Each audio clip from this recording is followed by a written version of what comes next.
Okay, keep going. Yeah, it's okay. You can record it fine. Yeah. So I got your book, and then right out of the box, my client was sent.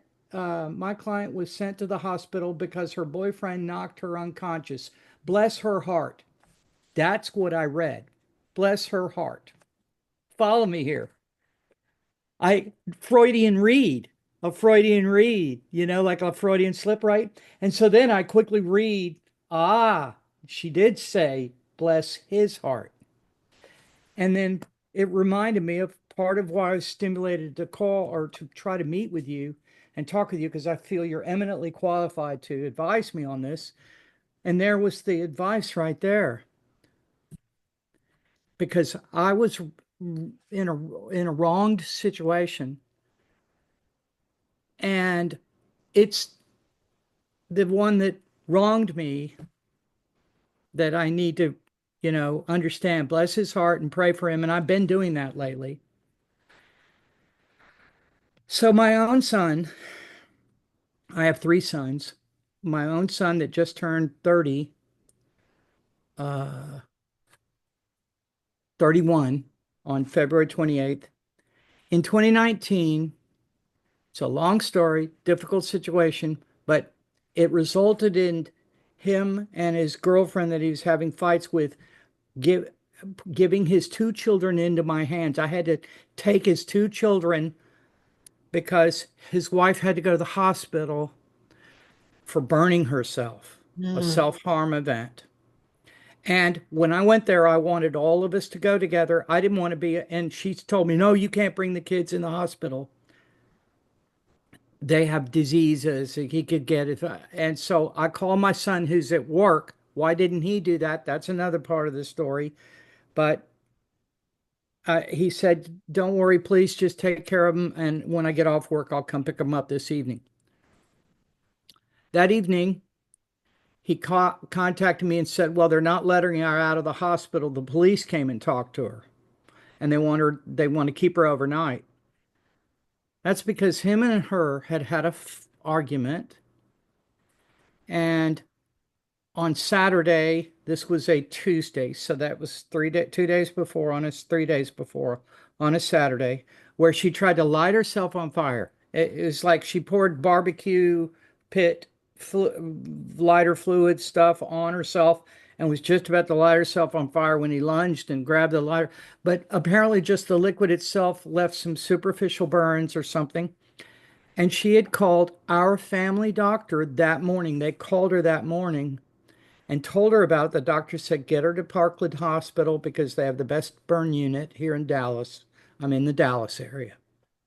And and it ended up that I had these kids when they didn't let her out of the hospital.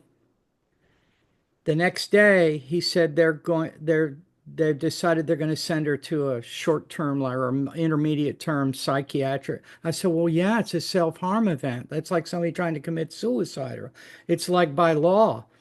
And he immediately blamed me for the situation because he said, you knew they would do that. And when he told me that, I said, wait a minute now. You're putting the responsibility on me for all of these problems you had, for you calling me and begging me to come and help her. Why didn't you help her? You're working, you can't miss time at your work, or you can't meet your bills, all that stuff. So here I am, Superman, trying to save you again. In the midst of me and my wife, who's from Colombia, who brought herself and her daughter and immigrated here in 2017, in the midst of us struggling with the daughter having a U.S. stalker guy event, Mm. where that day the detective got the court order to have the guy arrested on felony stalking charges. All of that's happening at the same time. My mind is more on my wife and my daughter, uh, and uh, and he blames me for that, right? 3 days later, he comes over, and when that event had been going on, we're not gun people. I don't like guns and everything. He came over and he has this replica war, like Civil War pistol thing. And he said, "You need to have this for your protection. You need to." Okay, okay, okay. And I stuck it in a drawer. Some kind of single shot. It's not even considered a real gun, and he's on felony probation. You can't have stuff like that, but he says it's not legally a gun. Okay, oh, that's all silly arguments. The point is, then he called me Sunday night. So that's a few days after that. We had a major argument that afternoon about him again blaming me for her being in the mental hospital. He comes over and he gets that gun, and I don't hear from him for days. And then 11 days later, on the 11th of July, 2019, he and my two other sons, them as a group, and they're very tight brothers, all come over together, and he accuses me of molesting his children during those few hours that I had them. My granddaughter, 4 years old at the time, and a 1.5 year old son, grandson. Okay. I'd never ever had those kids with me. They're always been a little weird. It's kind of like, and it never, and also my wife was very concerned about ever having the responsibility of those kids because they're kind of like unstable and who knows. It ended up that I called the police immediately because I'm being accused of something I didn't do. I call my lawyer right after and I tell him, look, I want to come and get a polygraph. I want to do a polygraph because I want to prove to my son that I didn't do this. And when my son left my home, I told him, I'm getting a polygraph. And when I pass that test, will you apologize? He said, yes, I will. Okay. So go see my lawyer the next day. It turned out that, he set me up with this polygraph person. I didn't know at the time what I'll tell you in a minute about this polygraph person, but I had to get an appointment and it was 2 weeks away. A few days before the polygraph appointment, I get a call from a detective. Oh, excuse me. The police had come over also that night when I called them, and they said, well, we'll go talk with them. When they went and talked with them, they came back and just said, your son's already been to the police and he's reported this, and they opened up a case. Here's the case number. Okay, so I knew he had gone to the police, which was on July 1st. So this July 11th, the police that I called came over and told me that. Next day, talk to my lawyer, make the appointment. By the end of next week, a detective had called me and we spoke for 10 or 15 minutes on the phone. And he said, will you come down and talk with me? I said, yeah, absolutely.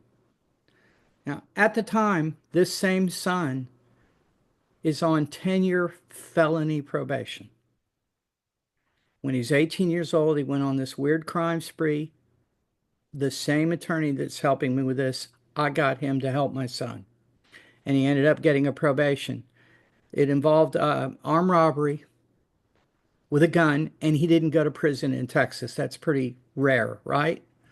So I really helped my son. I also helped him after that. They lived with me. I gave him good rate on rent. I helped my son. I loved him dearly and deeply.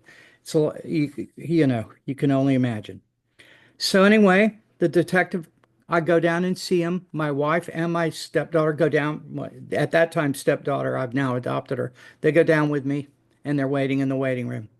And uh, I happened to have a clipboard with me with some information and everything. And on top of that, I didn't know what I had, but I had the information about the polygraph test and the cost written on there and everything. And anyway, he talked with me for an hour.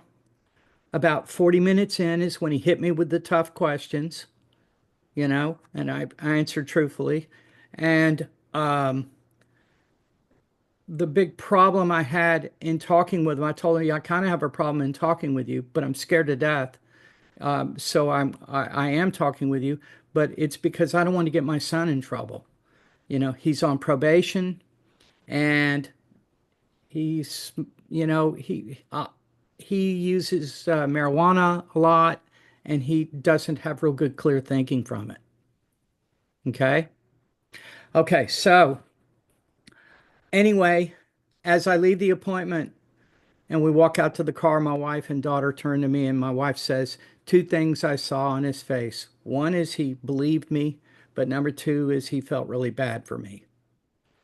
And right at the end of the appointment, he saw the polygraph thing on there, and he says, "You don't need to take a polygraph. If we want you to take a polygraph, we'll ask you to do it. We'll have our own guy doing it." And I said, "I'm not doing this for you. I'm doing it for my son."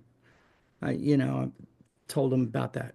So then I went and got the polygraph, and I don't know if you know anything about those. Do you know much about them? Not really. It's the scariest thing because here you are, you're going to go have a polygraph test where you know that you're innocent, and only bad things can happen. So I was completely terrified. And the guy I went to, 30 years, had been doing it. He's known as the top guy in maybe all of Texas, but certainly in North Texas. And he does this professionally, only for lawyers and for if the state or the county hires him or anything like that, that kind of thing. And you go there, and it's like 4 hours long, and they talk with you about your life, your history. They ask you all kinds of personal questions, and uh, and then they get to those questions that they're going to ask in the polygraph. And then they do the test. The test was only like 20 minutes long. So he sets you up to terrify you for the first few hours or whatever, and then he takes the test. And so after the test, he told me, okay, I grade these results on three scales. I grade them on a Johns Hopkins University scale. I grade them on a military and intelligence agency scale. He was implying CIA or DIA. And then I use my own scale I developed over 30 years of doing this. And he said, in all three of these, you're at the very top of truthfulness. I was like, oh, thank you. And so fortunately, I passed all that. And then he told me that 95% of the people that get sent to him are guilty from his test. It was like pretty tricky. So I go back, my lawyer writes the letter up, gets his report and writes the letter up, and I present it to my son. And he says, oh, I've read online, that you can fake those tests, and I don't believe it. I don't buy it. He was convinced in his mind. And this is a dear son. All three of my sons are dear sons that I love. And I lost him forever. It's like I lost him forever. And we've had some back and forth and some interesting stuff happen in between. But about a year and a half ago, he would keep contacting me. He's like one of those very literal minded evangelical Christian types. And he believes that I was attacked by demons. And if there be such thing as demons, he's the one that got influenced. But anyway, from my perspective. But he's convinced of all that. But he would also contact me, and he would tell me, like, my Christian faith requires me to forgive you.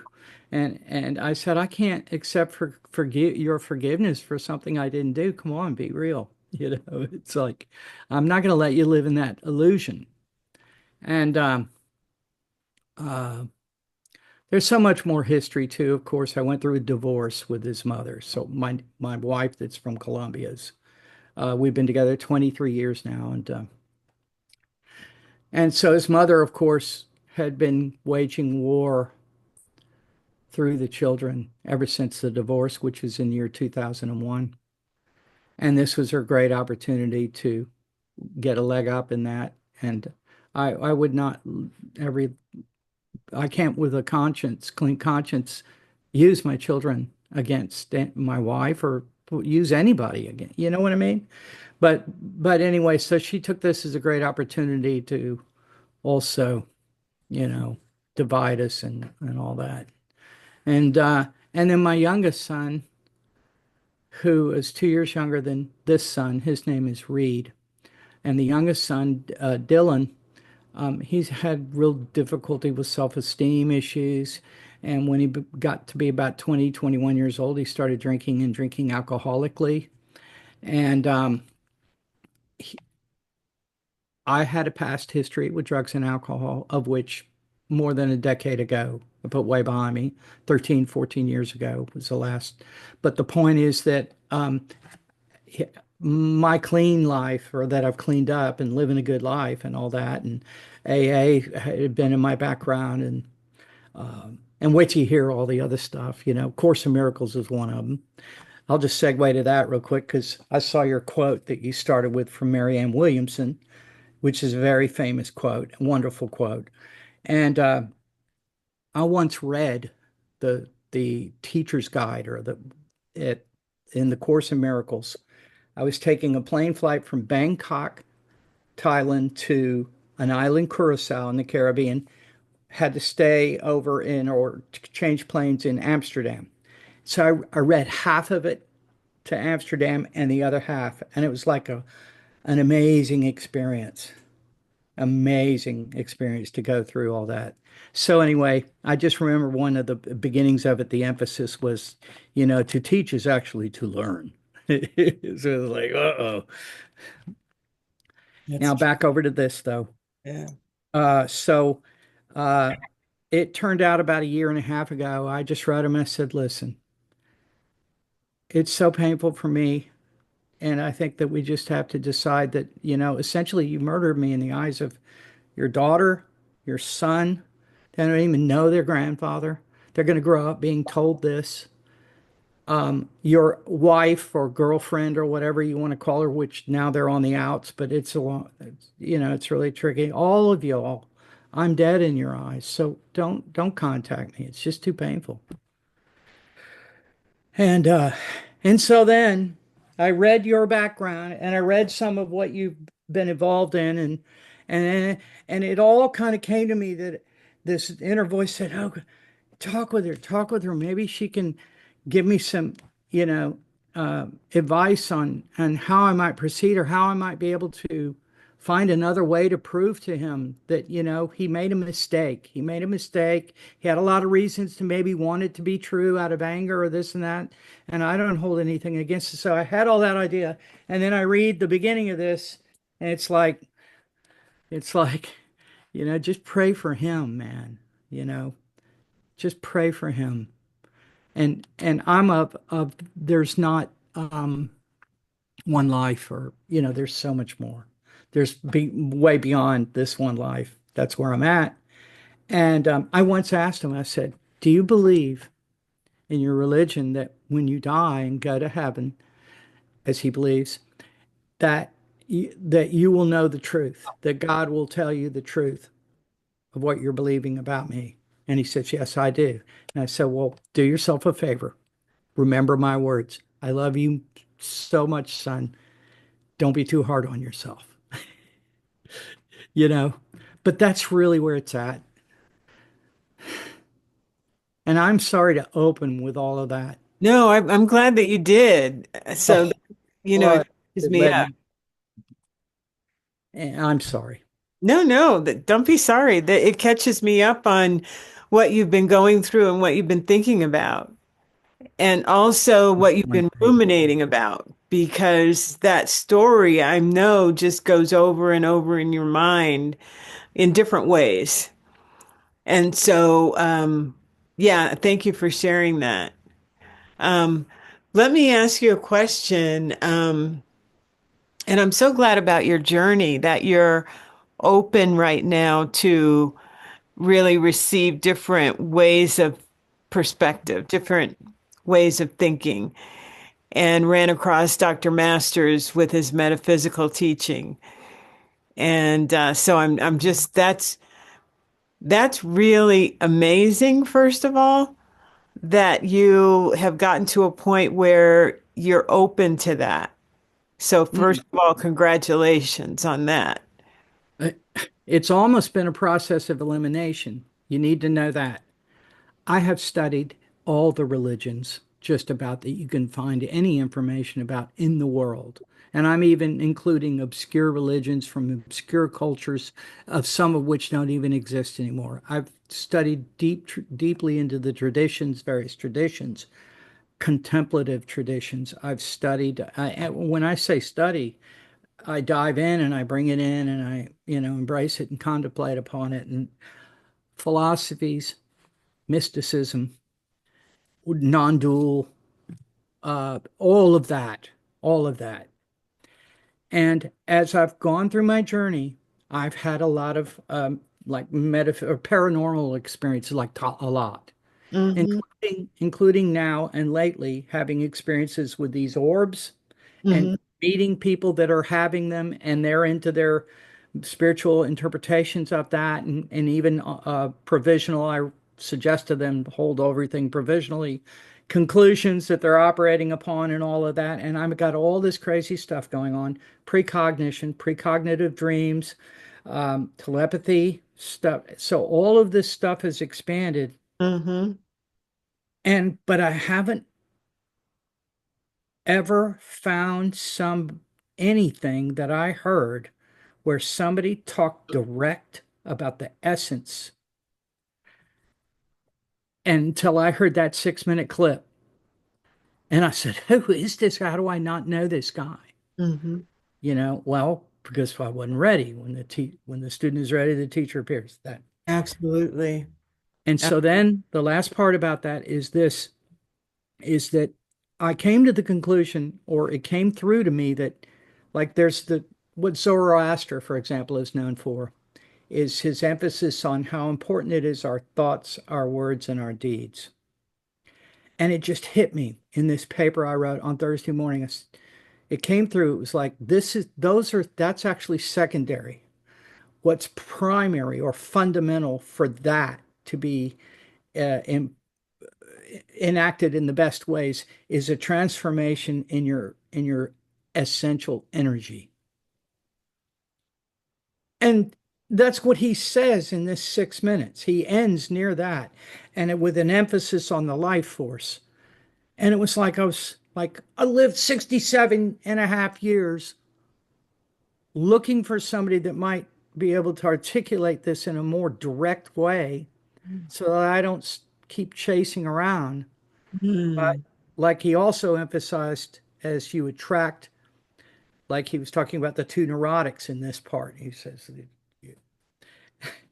I've got probably a little neuroses. I've got some of those things, and I've been attracting a lot of that, which distracted me from getting home. But I'm still alive. Here I am. Thank Mm-hmm. goodness. Yes. Yes. And, Exactly what you said just now when you were talking about not being ready and attracting certain things into our life, which we definitely do based on our frequency. And Dr. Masters always talked about vibration and frequency, and so did Nikola Tesla, because he knew that, and his famous quote is, if you want to know the secrets of the universe, think in terms of frequency, vibration, and energy. and I read that on your website, and so here's the other crazy synchronicity. I'm so sorry to jump in and Yes, interrupt, please, but please. this download or whatever that came through me on Thursday, guess what that date was? Wow, what date was that? March, which is a 3, Uh-huh.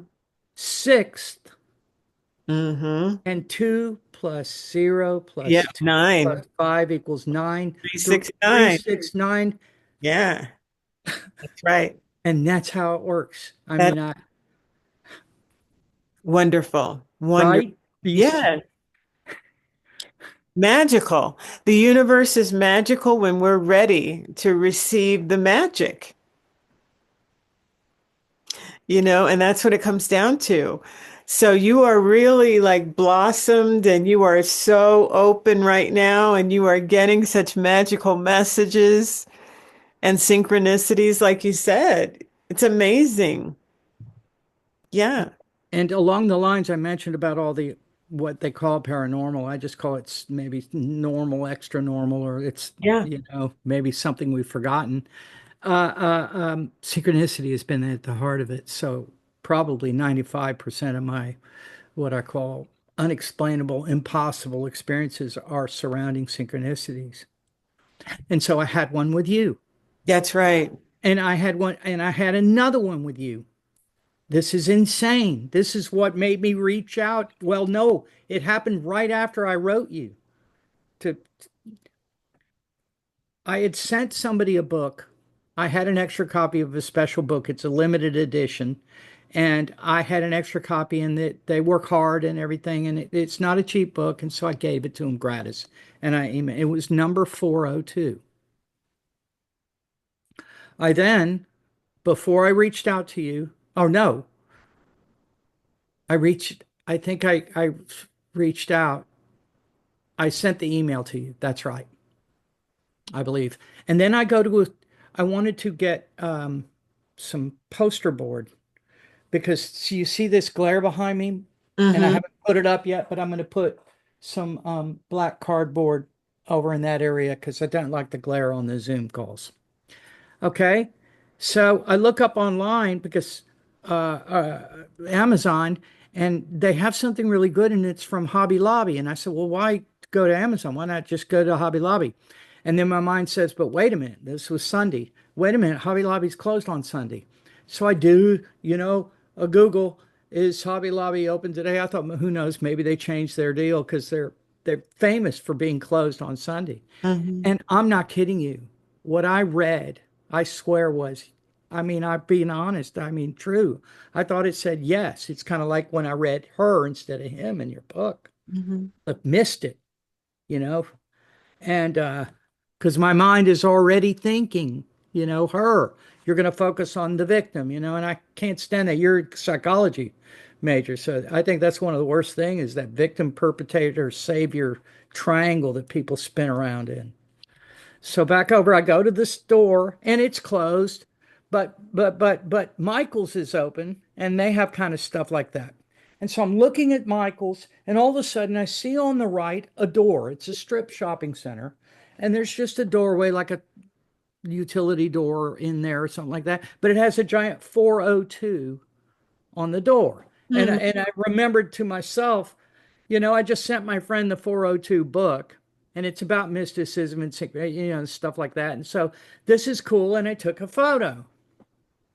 Okay. When I came home, I had already listened to the your eulogy, or the what you spoke about Dr. Masters, and because I had sent you the email, but then I still had the video up on I have four screens here. I used to work in Mm-hmm. computer stuff. But anyway, there it is still sitting there. And I look, and it had 402 views. I Oh, mean, it's just staring right at me. And so I screenshot that. I circled it. I couldn't believe it. I was probably number 402. wow. So, those are and that's how good I am with this synchronicity stuff. I see these. You can mathematically analyze that, Wow. and say that's pretty That's unusual. pretty amazing. When you're seeing the same sequence of numbers, definitely a sign of being on the right track. The Well, right. that's what I use that as yeah, you did the right thing, but maybe my intentions were a little mislaid. Um, uh, but not, but it's great to talk with you. It's great to feel your energy. That's what I wanted to do more than anything. You're going through such an amazing time. This is really great. Really great. Um, and you're getting the answers about your son because you're in a frequency that is really downloading more of, what to focus on and Yeah. being open to, looking at it differently. Bless his heart. Yes. Bless his Yeah. heart. You know, Yes. your mom, man. Exactly. Exactly. Um, oh, there was something else that you had mentioned that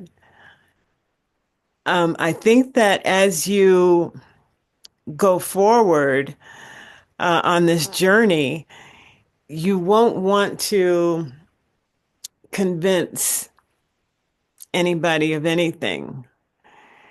As a matter of fact, there's an old saying, it's an old story actually, and this is how I heard it, and I'll probably have to look it up to get it exactly right. But there was a town where the monks lived up on the hill, and the monks would come down into the village and would have their bowl and would not beg, but it's, you just hold your bowl out. And if somebody has the extra rice or the peanuts or whatever, they would put it in their bowl. And that still happens to this day. And I told this story to somebody and they go, well, what do you mean extra? And I said, well, it's not like they know that it's their responsibility to feed the monks because the monks provide peace. The monks provide prayers when you're not praying. So the monks are in constant frequency of all things good, all things protection. So you want that in your community. We want that in all of our communities, right? So when Yeah. they go to the grocery store, when they plant for the monks. So it's not like you're giving them your food. It's you gather the food and some of it is theirs. So they have their bowl and they go down to the village and you take care of each other. It's a synchronicity kind of symbiotic relationship, Symbiotic. you could say, yes. So this relationship has gone on for a long time until one of the villagers came up and said exactly what you had been accused of. They went to the monks and they said, "You have molested our children. You've molested this boy or this girl, either one, came up." And they're not the same anymore. They came to the monk village and they're not the same. So you molested them. And the monk said, ah, so, without any expression. So then the villager went down to the hill and then the villager came up and said, you're a horrible, horrible monk. And then the monk said, ah, so. So then the villager goes back down and then after a while, they said, we can't take care of these kids. You need to take care of them. Something must have happened, like the parents passed, or they couldn't afford to take care of the kids anymore. So they took the kids to the monks, and put them in the gate. And the monk said, "Ah, so." Took care of the kids. The kids grow up. And then the villager comes back and says, "Oh, the parents and the other people, they want their kids back." He says, "Ah, so." Go back down. And then the villager comes back and says, "Years ago, I said that you molested those kids and then you took care of some other kids and you did all of this stuff. I'm sorry." And the monk said, "Ah, so," with the same expression that he had said the entire time, because nothing moved him. I mean, he Okay. wasn't swayed by his emotion. And of course, as you know, in that culture, you're not attached to anything. Yes. So you're not attached to Not a somebody's accusation. You're not attached to a responsibility that comes suddenly. You're not attached to whether you have food tomorrow because it's going to be provided. That's just how they move and live in that Mm, frequency of I'm not attached to anything. And the villagers who were so attached to criticism, judgment, what people think about me, what's my next meal? I need to have money for the future. I need to have pay for this house. We're so attached to everything that they couldn't understand why all of these seeming attacks weren't working, weren't giving a response, because they thought, well, they should think and act like me, like us, but they don't. They keep that frequency and vibration of everything is for my highest good and for your highest good as well. And so by holding that frequency, he was showing the villagers, or not really showing them, but he was being, he was, his very essence was what he wanted for the villagers, which was peace and non-attachment. And until he could hold that, consistently for years. That's when the villagers were like, oh, there's a frequency because the strongest frequency wins out.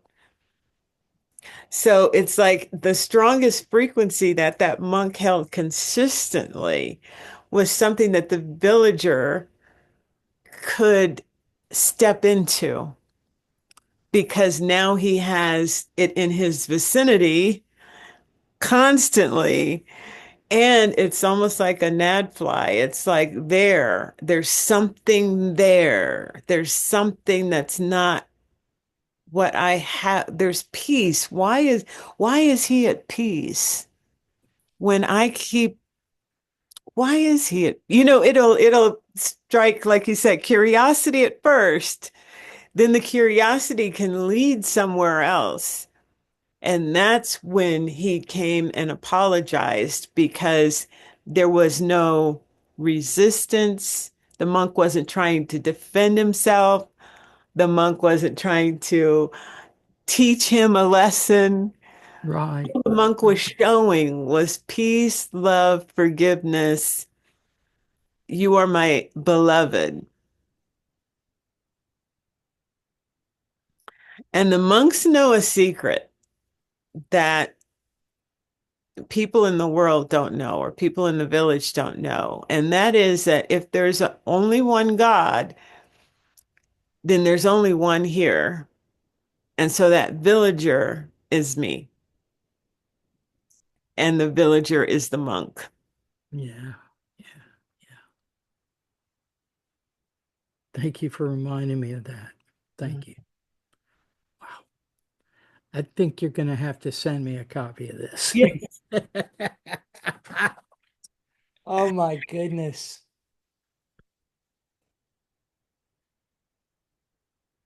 Yeah, you brought up the word attachment, and I've done a pretty good job. Haha, here I am measuring it, right? I got to the place where, I accepted that he may never ever come to the truth where he feels he's come to the truth in this lifetime. And what that might mean also is that we never have a relationship anymore. Because I love, I, I have three sons, I mentioned, but there was something about him, something that I can't explain, some kind of extra special a, attachment I had, or love, or something from when he was a little kid, like 2 years old and 1 years old. There was something, and I think what I was doing is just precognizing a bit that there's a limit in this life to our experience of each other, and maybe I was clinging to it, pre-clinging. You know what I mean? Well, Like explain that a little bit more. Let me grab a hold of it. when he was 2 years old and not yet three, in between that age, he was just starting to talk. And he was the cutest little thing I ever saw. And he had such a sweetness about him. And so I started like sharing my journey with God. So this was, gosh, 30 years ago. And there was two things that I taught him, or that he started speaking. And it is, God is everywhere. I would ask him, I said, where's God? And he said, everywhere. This little 2.5-year old kid. And I said, what does he listen to? And he said, he listens to my heart. Hmm. So at that little age, and it was like he got it. And it was some strange. And so ever since then, and as the journey went with me and my ex, and the divorce was horrible, and all kids can suffer to do different degrees, from that. And all three of my kids paid a big price from the horrors of how all that went emotionally and everything. And so I always thought that he was the strongest and closest with me. And I mean, I thought he knew me. That was the big deep hurt. Hmm. If he knew me, he would know that that was impossible. Number one, I'm an adult. I mean, I'm a grown. When this happened, I'm 6 years, 60 years old, maybe. Mm-hmm. 2019, I'm 62. I'm married for almost 20 years at that point to a woman who's 8 years younger than me, but I mean, an adult in her 50s, middle 50s. And, uh, and also when I wasn't, I had this stretch, he saw me in different times. It was always a woman that I was interested in, an adult. There was never any activity in my life that would give them any idea that something like that was interesting to me. Now then, if let's say I was some kind of closet pervert in that way or something like that, but I loved my children and sons, which you would imagine they felt and knew, who would be the last people on earth to, in my opinion, would be his own children. So I just it belied my understanding. It just something can't understand. I don't understand. Well, that's that ruminating that I was talking about. Yes, it is. Yeah, and um, I brought it back up, but I well, the other thing is, I think there's a way of looking at it because one of the things that you had mentioned was that he doesn't think right. Remember, you said that he doesn't think right with the weed or the oh marijuana. the way the weed would he, we in our family seem to have that. You've heard of marijuana induced psychosis, Mm-hmm. and it's a rare condition among people that are heavy users. And his older brother, my oldest son, excuse me, then had 7 psychosis events in his life from marijuana-induced psychosis, and me in my past had Mm-hmm. many of those.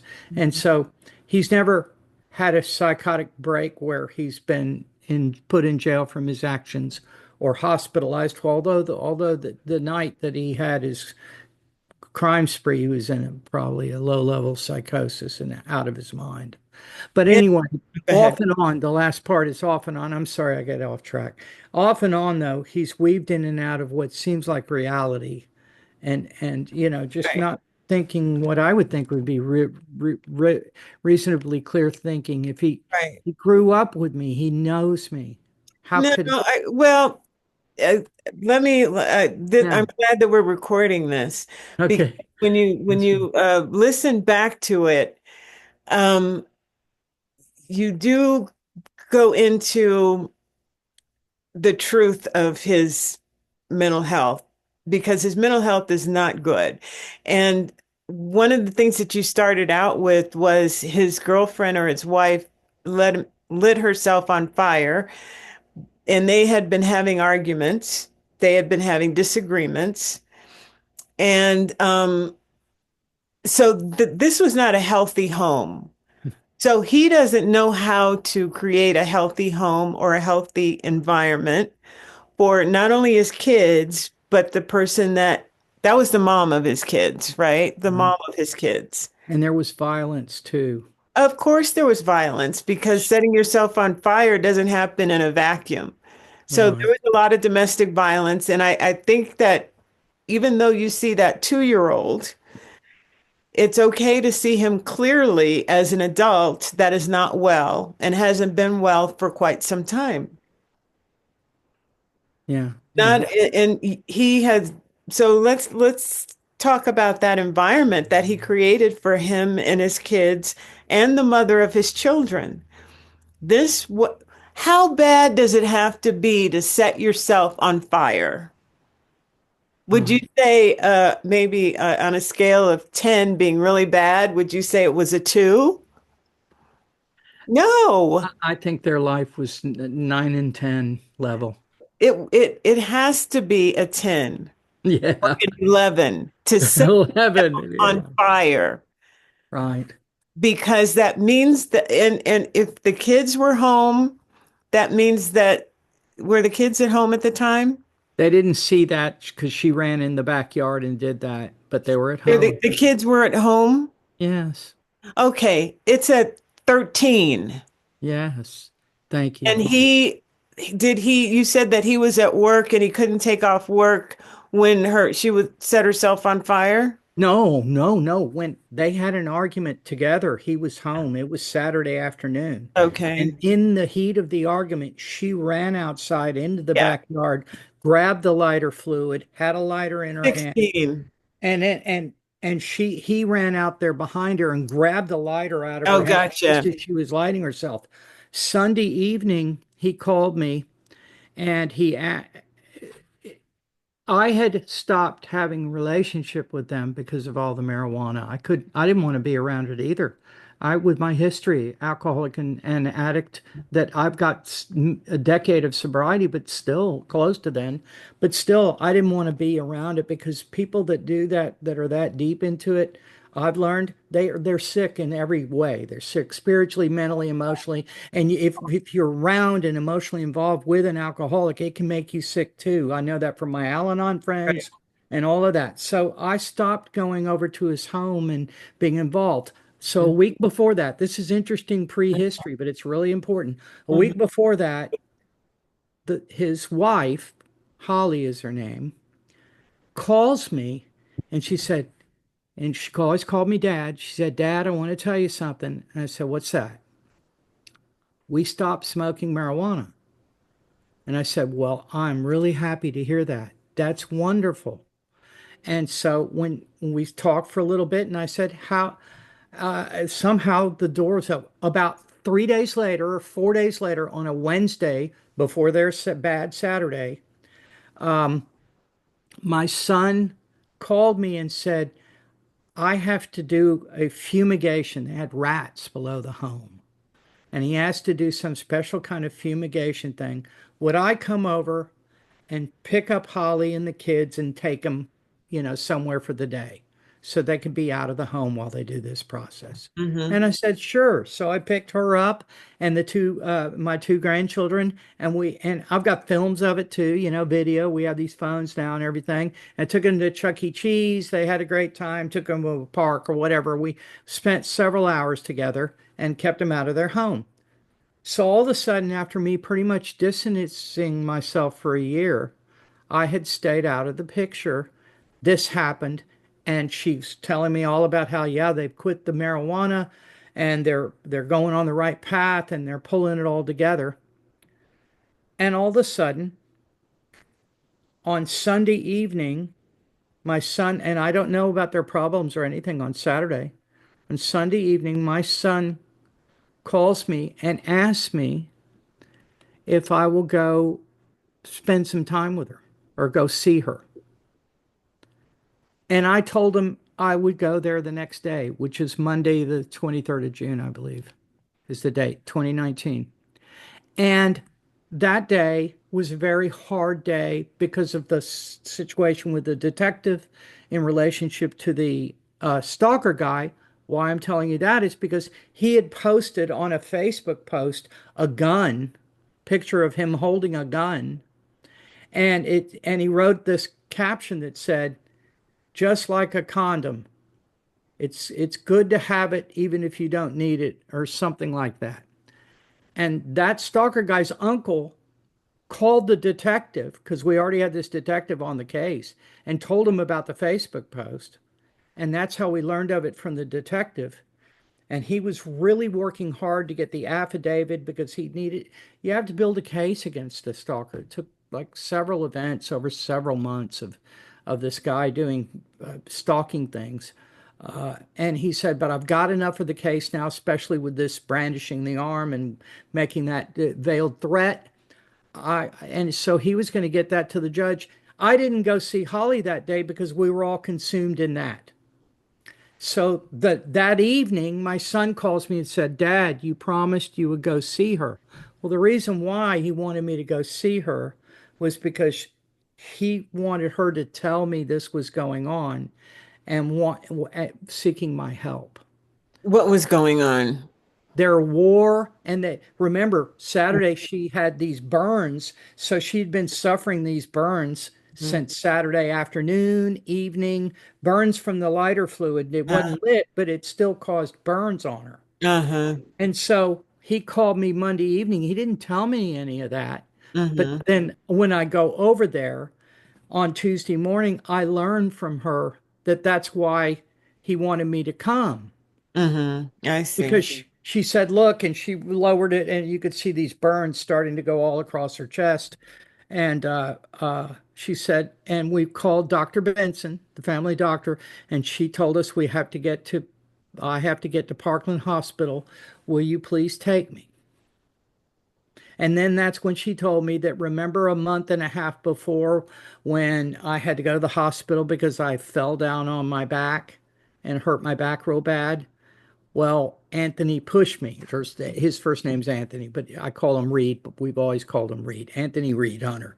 And so that's when I learned that their situation had also become violent, other than just the self-harm event, you know? Yeah, but the when you call it a self-harm event, it doesn't happen in a vacuum. In other Oh, words, oh, yeah, oh, it's I it's agree, but that's yeah. when the light bulb went off for me because I had no idea there was physical violence. Never, never until that morning, that day. But also because she had called the doctor. The doctor told her that when you get to the hospital, have the doctor call me. Well, that's because the doctor knows about somebody that did something that in the state of Texas has to be investigated by the police, Absolutely. by the law, by law. Good, good. And Mhm. so the doctor knew, but if the doctor at Parkland Hospital is not told the truth of how it happened, do you know what I mean? Then Yeah. that would so that's why Dr. Benson wanted the doctor at the hospital to call her for her to say, by the way, here's what she told me how it happened. So they were already in the situation where she was going to go to a hospital. So they were going to commit her. Then they So did. you're saying all this to say that it's almost like you're defending yourself. Huh? It's almost Oh, like you're no, defending yourself.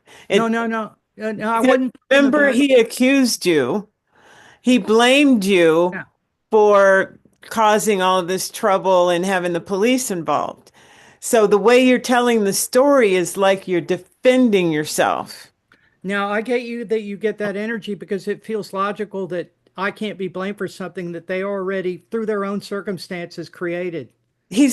They're not well. Right. They're not allowed. Right. This, I said, was it a 10? It's a 16. I got a gift from this, by the way. This Mhm. is a gift. Let me tell you, I'm starting to see it as a gift. Why?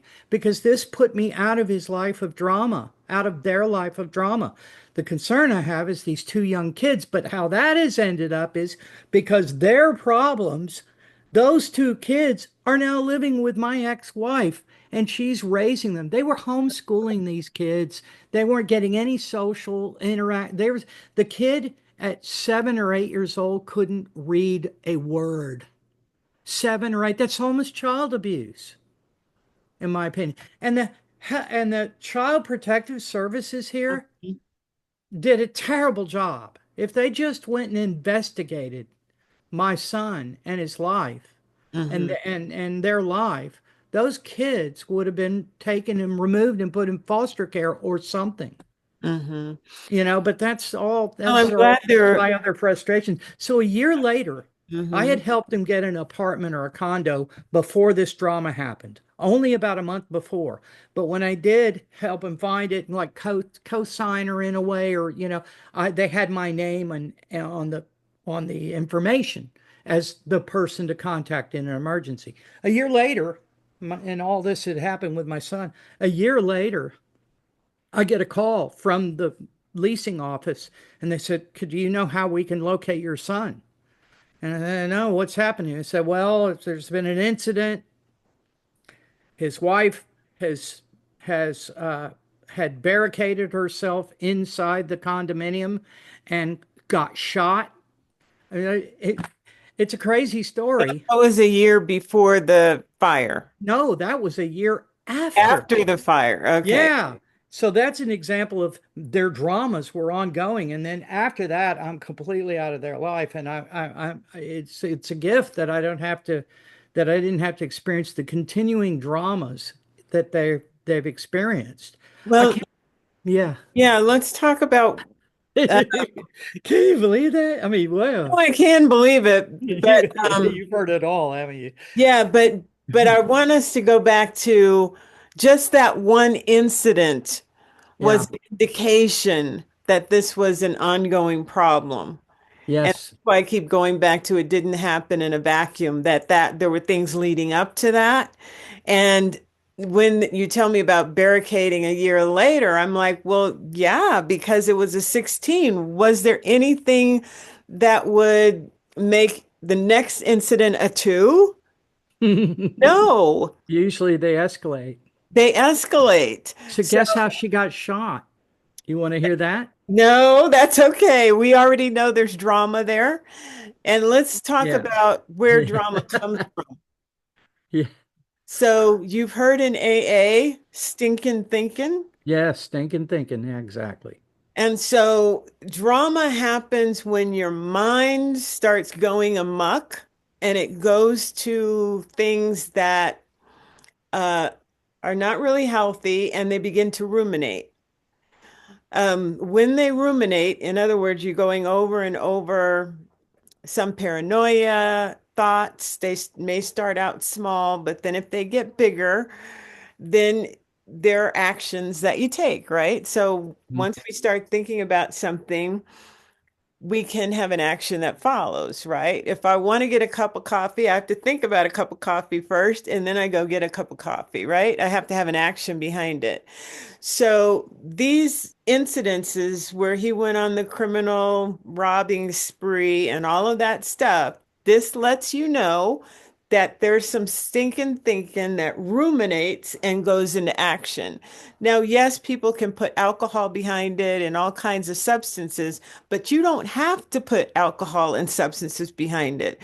If you do, then your actions will certainly maybe quicker, but you can also do some really stinking thinking things and violent things, and they may find no drugs in your system and they'll Exactly. call you Yes, yes. psychotic, right? Yes. Yes. So I just want you to see that your son or sons have some ruminating, stinking thinking that has been going on for a long time. It didn't just start. And so when you have one incident, like let's start with the robbery when he was 18. Okay, that was like a 20 on the Richter scale. In other words, I'm saying that it's more than 10 because if I go do something and I lie on my IRS taxes, I mean, that's bad, but Yeah. I'd say it's a 10. Right. It's something that maybe normal average people do. Oh, I'm not going to declare my tips because nobody knows about it, so I'm just not going to write it on the IRS form. It is lying. I'm not saying that it's not. It is against the law. Yes. But I'm going to put that, let's say that's a 6. When Right. you're saying that he went on an armed robbery spree, that means that he did more than one armed robbery. So he had to have some stinking thinking that ruminated and he put some action behind it. Yeah. And he didn't have the consequence that normal people would have. That didn't have an attorney. Let's say it was a pro bono attorney. He would have spent some time in jail, Well, right? he spent 11 months in county. I didn't bail him out. Well, let's just say that You know what I mean? But he yeah, I didn't know go to prison. he didn't go to prison for his criminal spree, right? Right. And maybe a regular person would have if he didn't have, a mom to, do what you did. So let's look at what that can do. Let's say you have stinking thinking, ruminating, you do an action, you get just enough time to sit in jail, maybe. And what if the ruminating and the stinking thinking doesn't abate? That means as soon as they get out of jail, that continues, right? And now they put substances behind it. Now the actions are probably going to be swifter. In other words, there's nothing that says, let's think about that a little bit more. It's poor impulse control is what they call it. poor impulse control. And so, what about your relationships? If you have stinking thinking, ruminating behavior, and substances, how are you going to have a healthy relationship? Well, you're not. And then it's going to escalate to a domestic violence, constant domestic violence situation.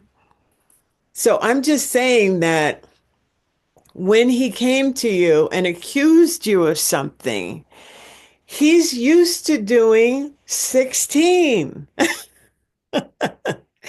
Now you get pulled into his stinking thinking, rumination, and substance behind it. And there's no way that that relationship can be healthy. There's no way that he can have any healthy relationships. Healthy meaning communicating about his feelings, communicating about what he'd like to do in the future, communicating about apologizing when he's done, when he's, you know, made mistakes or pushed things too far. So when you were talking about your son, I recognize that he doesn't have any self realization. In other words, he can't see himself. Why? Because he's blaming his wife for all the ills. That's where domestic violence, ruminating thinking kind of gets escalates, is that every wrong has to do with the person closest to me. Yeah, yeah. His mother, for example, after the divorce, this is an important one, who Mhm. was on drugs and alcohol real bad and had a lot to do with how this all unwound between me and her. She ended up, we were living in the Caribbean, and she abandoned her kids and everything, and lived under a tree So for when I talk to two her, and a I half says, "Well, I years. really." Whoops. That was Dr. Master starting again. Oh, he just started up out of the blue. Excellent. And so anyway, Of There he life. goes again. yeah, I Okay. got to close that window. So what interesting is when I went to visit him in jail, he was there 11 months and he Hmm. started writing some pretty good letters, and he was getting into some self-honesty, but also he was getting into this, they're giving him Bibles and taking them back. It was funny how sometimes religion can be a crutch so I could see him going that way. But he told me, I asked him point blank one day, I said, Reed, Reed, what happened? What's the problem? The deep, and he said, well, simple. Mom chose drugs over us. So he deeply blamed his mother at age 18 for his course in life because she chose drugs over being mother to her children. It's always somebody else's fault. So There you that's go. the Right. indication of no self-reflection, no self-realization, Yes. no looking at self at all. It's all outward focused.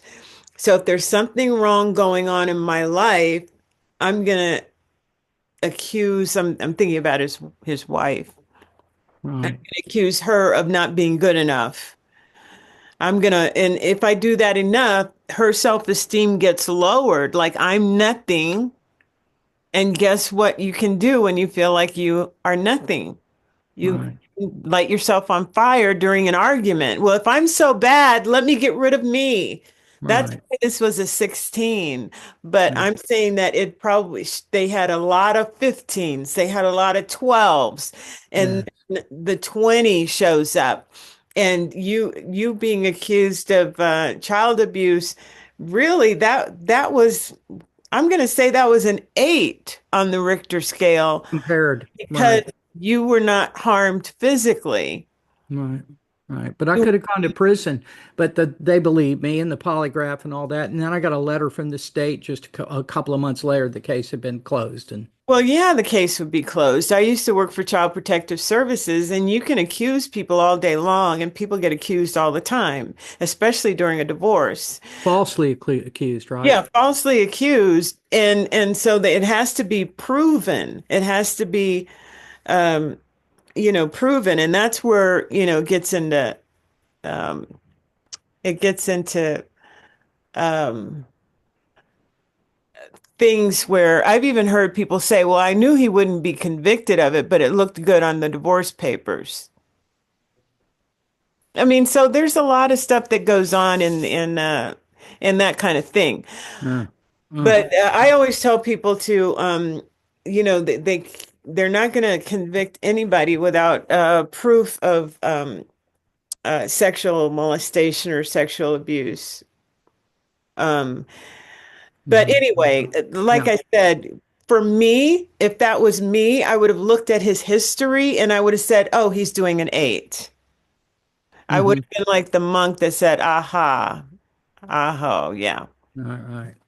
because I'm not attached to um, what you're doing right now because I see you, not the 2-year-old you, Right. but the adult you that has a history of stinking thinking, ruminating, blaming, and taking action based on your own psychosis. And I would have said, oh, he's doing an 8. Well, that's not true. Oh, yes, it is true. Okay, well, you can leave because I see what you're doing.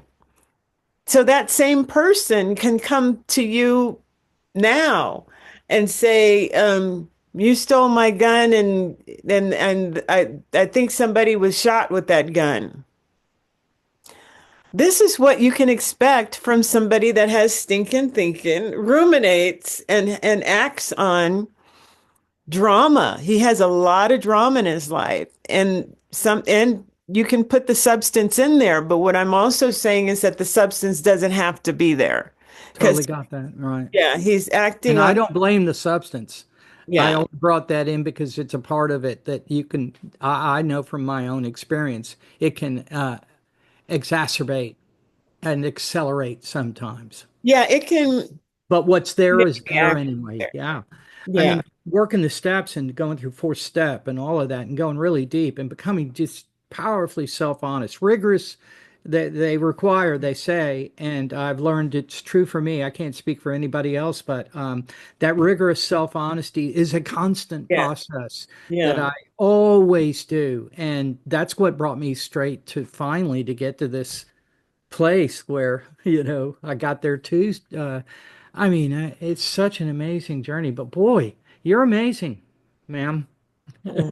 I mean, I hear the you're a professional too, and realized or enlightened. That's just so amazing. That's Mm. wonderful. Where are more of you in this world? Imagine, and even me now, in me That's what now, I'm saying. I know, I You. know that if there were more of us in this world, in this place and beyond, imagine this planet that seems so weird right now. It just seems so weird, doesn't Well, here's the it? we're gonna drop some Dr. Masters, Nikola Tesla truth that I'm sure you Okay. know already, which is that yeah, there are two worlds going on right now. And the Hopi prophecy talked about this. So I think it was thousands of years when the Hopi um, petroglyphs were drawn on the rocks on the mesa not far from here outside of Flagstaff. And so I'm currently in Sedona, Arizona. Oh, you're in Sedona. I'm in Sedona. Lucky. Blessed, blessed, yeah. So the Hopi prophecy talks about two worlds. And so as you see this world crumbling, there's also another world that is also taking place simultaneously at the same time, and it's based on frequency and vibration. So when we are in fear and fear of losing something, fear of the government crumbling, fear of I'm not good enough, whatever it is, any type of fear. And I'm so glad you have the book because I go into fears in the book. That's a frequency. And you know that this. Republican, Democrat, all of this stuff is fear-based, and it's a divisive way of separating what? Separating the one God, because there's only one here. So if we just tune in on, okay, God, what are your attributes? Oh, it's love, joy, peace. Oh, and there's bliss in there too. Well, how can I be vibrating with that frequency? Getting out in nature. Oh my gosh, just being grateful. Oh my, I'm so grateful. Looking around, this is so awesome that I'm here during this time to shine the light. Pretty soon, if you do that every day, that's your practice, you breathing, all of that stuff, you are starting to vibrate at a higher frequency. And then your friend may come over and go, "Oh, did you know what happened today in the news I was watching?" And you'll just be like, "Whoa, whoa, whoa, whoa, whoa. Let's do something else. Let's talk about something else. Let's do something else." But right now, that feels really uncomfortable for me. And the reason is because I'm going to have to drop my frequency and lower it in order to have your fear-based conversation with you. And I'm going to feel yucky afterwards. And then I'm going to have to do my practices and sound bowls and listen to a couple To more get you back in the maybe zone, get you right? back in your zone. Okay. So it's like there are two worlds, and let them have that world.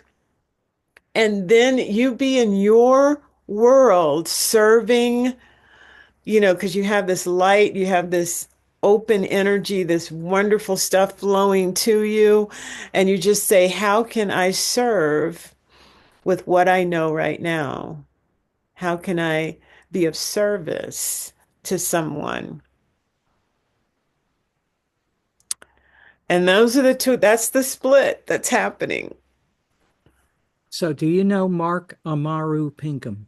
No, Okay, he's a resident there in Sedona, and he's this like Gnostic.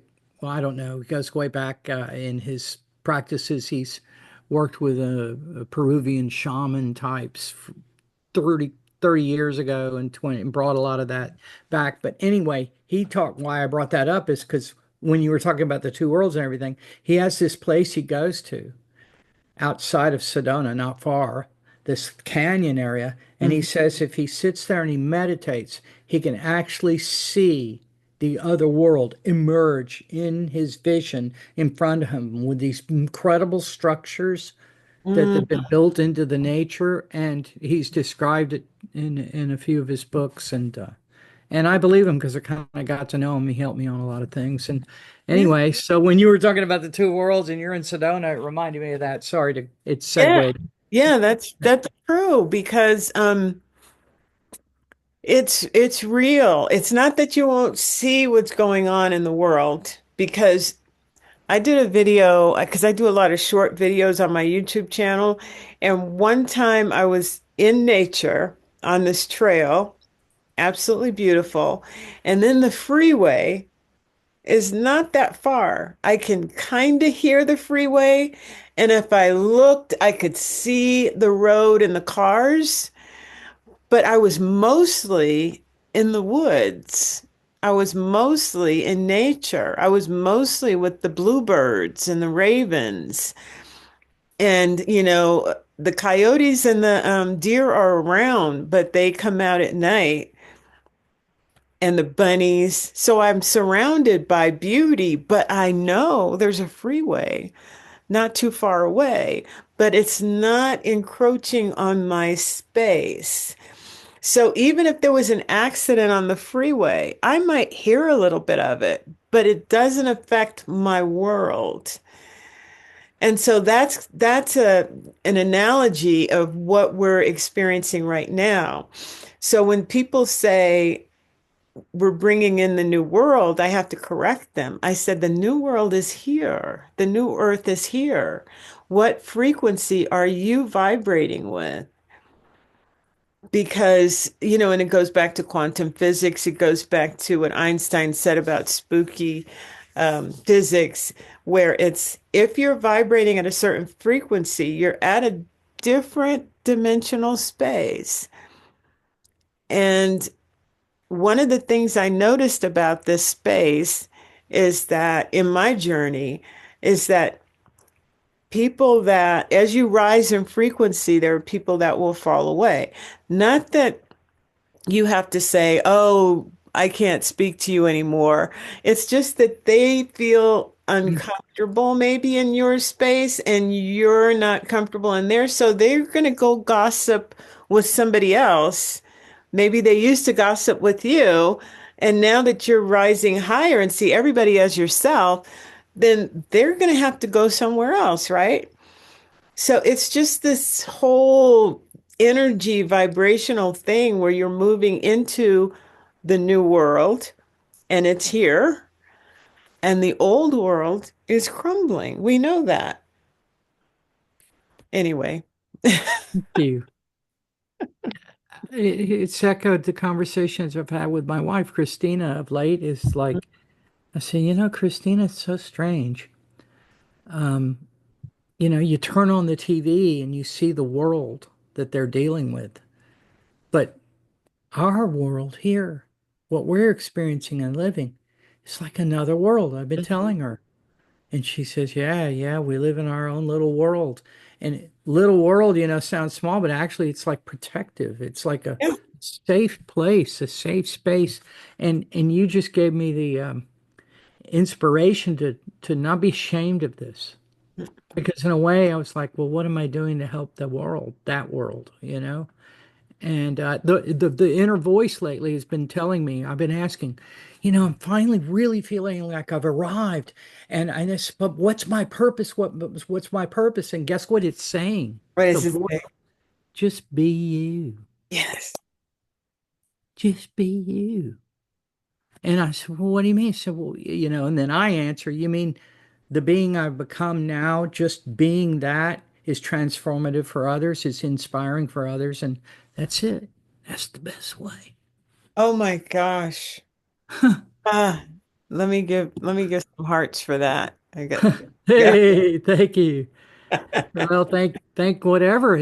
It's almost too lately. Like I'm not feeling like it's me anymore. It's like Yeah. something operating through me. And some people like to call it like something like the higher self or your holy guardian angel or your diamond, or there's all these words, or you could just get straight to it's God. Yeah. Yeah. Because it's all the same at that level. It's all that, right? Yeah. Amen and hallelujah. You're absolutely right. Oh my goodness. Yes. Yes. Mm, mm. Just to be.